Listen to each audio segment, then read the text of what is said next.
नमस्कार, विकास सेठरा जुन हाम्रो निर्देश बनाएको थियो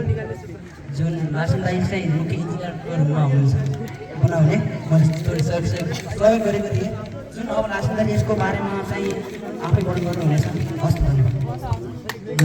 यो लन्डन ब्रिज चाहिँ विलायतमा अवस्थित छ। यो लन्डन ब्रिज जो 16-17 शताब्दीमा चाहिँ एउटा बिचमा नदी हुन्छ जुन समुद्री सतह नजिकै उनले चाहिँ दुईवटा सहरहरूलाई चाहिँ जोड्ने काम गरेको छ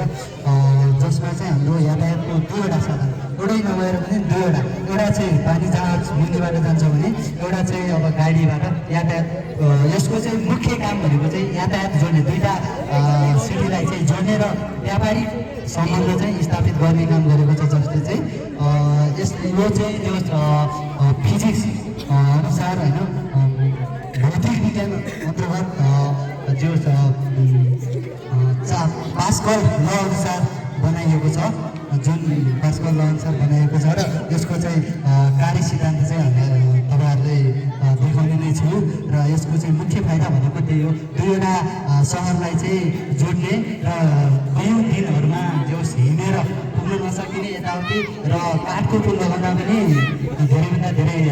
चुनौतीहरू अवस्था सृजना हुने भएकाले यो जुन चाहिँ लन्डन ब्रिज स्थापित भएको थियो जुन लन्डन ब्रिजमा चाहिँ दुईवटा यातायात यो फोल्डिङ सहित रहनेछ र यसको कार्य सिद्धान्त म देखाउन गइरहेको छु।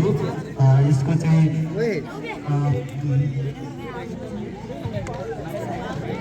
सुरुमा चाहिँ यसको